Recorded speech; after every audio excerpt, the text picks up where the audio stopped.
Dear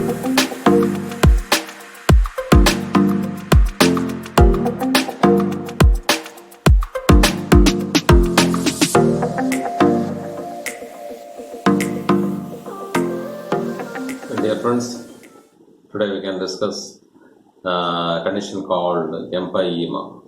Empyema. Empyema means collection of pus in pleural cavity.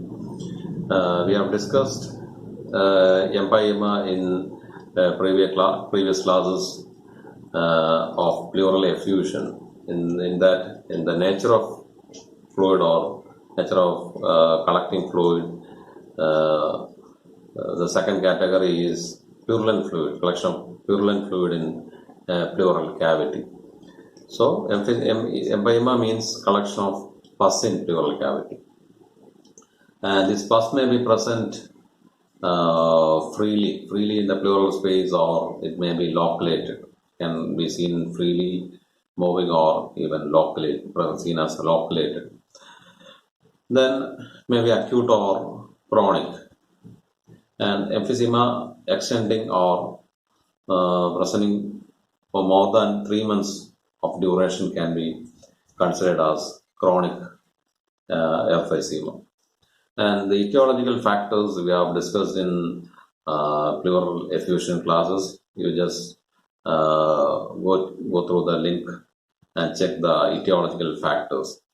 And the common bacterial flora involved in empyema include Streptococcus, Staphylococcus, Pneumococcus, Pseudomonas, Klebsiella, Haemophilus influenza, anaerobes, Mycobacterium tuberculosis, and Actinomyces. So these are the common organisms involved in the formation of empyema. So the main factor is infection itself, and in infection, the common organisms involved are Streptococcus, Staphylococcus, Pneumococcus, Pseudomonas, Klebsiella, Haemophilus, anaerobes, Mycobacterium tuberculosis, and Actinomyces. Then, regarding the clinical features, all ages may be affected, but when we consider the age group, children suffer more when compared to aged people. And regarding the onset is marked by high fever, pleuritic. Since there is infection, definitely there will be high fever. Then pleuritic or dull chest pain. Chest pain is a highlight of pleural inflammation. So pleuritic or dull chest pain is there, and you know the features of pleuritic chest pain, and this pain is intense on respiration, that is both inspiration and during inspiration and expiration. Then is movement on coughing, and regarding the nature of pain, there is sharp, stabbing, tearing type of pain. And there are signs of toxemia. Since there is infection, there is signs of toxemia also, like malaise, anorexia, sweating, loss of weight, etc. Then another important finding you get in empyema is finger clubbing. That is typically seen in empyema, and it has a duration of 2-3 weeks onset, or clubbing develops so fast in case of empyema. There are only a few conditions where this finger clubbing develops very fast, that is within weeks. One of the conditions is empyema or pus in pleural cavity. Another condition coming is pulmonary edema. In pulmonary edema also finger clubbing develops very quickly. Then there are physical signs of pleural effusion. You can refer pleural effusion for signs. The chest wall becomes edematous also. Chest wall becomes edematous. Sometimes the empyema or the pus may communicate with bronchus through a bronchopleural fistula, and there may be postural cough or discharge of pus into the air spaces also. It happens through a bronchopleural fistula. Then this can lead to postural cough also when there is pus collection in the right pleural cavity. And if there is a prolonged pleural fistula in the right side, the pus from when the patient is lying on the left side, this pus can flow into the air spaces, right, leading to postural cuff also.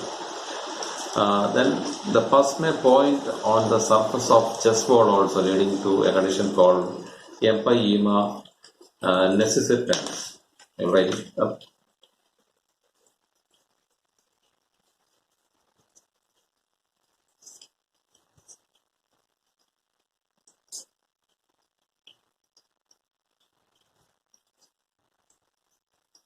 Empyema necessitans, that is pointing of pus over the chest wall.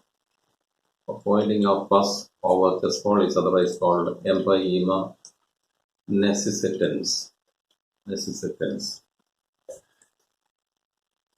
Then, if there is left-sided empyema, there can be pulsation due to transmitted pulsation from the heart. That is called pulsating empyema.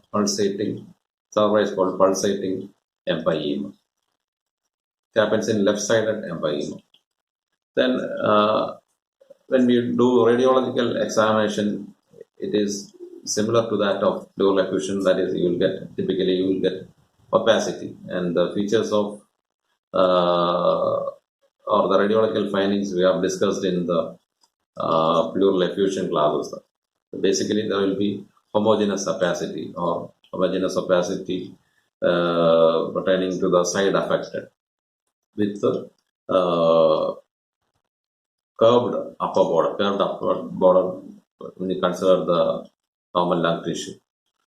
Concave towards the lung tissue, that is the typical finding, X-ray finding you get in, or opacity you get in pleural effusion or empyema, pus in the pleural cavity. Then, demonstration of pus in pleural cavity confirms the diagnosis. The demonstration of pus during the phase of aspiration. When you aspirate, you can see pus in the pleural cavity.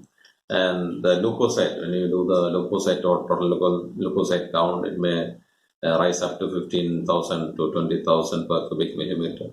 Then we can culture the fluid also to identify the positive organism. In case of modern medicine treatment, they can give specific antibiotics also based on the bacterial growth. And if there is lack of bacterial growth in culture, routine culture can suggest tubercular effusion. Then about the complications of empyema include severe toxemia, cachexia, then anemia, pulmonary fibrosis, pleural fibrosis, metastatic brain abscess, and pyoneumothorax, that is presence of air and pus in pleural cavity. It's called pyoneumothorax. Like hydropneumothorax, there can be pyoneumothorax also. So these are the complications, that is toxemia, cachexia, anemia, pulmonary fibrosis, pleural fibrosis, metastatic brain abscess, and pyoneumothorax. Then about management of empyema. The objectives of therapy include control of infection. First of all, you have to control infection by giving medicines. Then evacuation of pus is the next step. Evacuation of pus. Then obliteration of pleural space is another method. Obliteration of pleural space. Then re-expansion of lung. Then restoration of normal respiratory function. For that, respiratory exercises can be advocated. Then, as regarding aspiration with syringe, usually a two-way syringe is used. That is done in the second or third day. That is aspiration. Then antibiotics are given. Intracostal drainage is done. Breathing exercise can be advocated. All this we have discussed in the pleural effusion classes also, you can refer it. So that's about empyema. Empyema in a single line means pus in the pleural cavity. It's basically a pleural effusion It's classified under pleural effusion, that is pus in pleural cavity, or is otherwise called purulent effusion. Okay, thank you.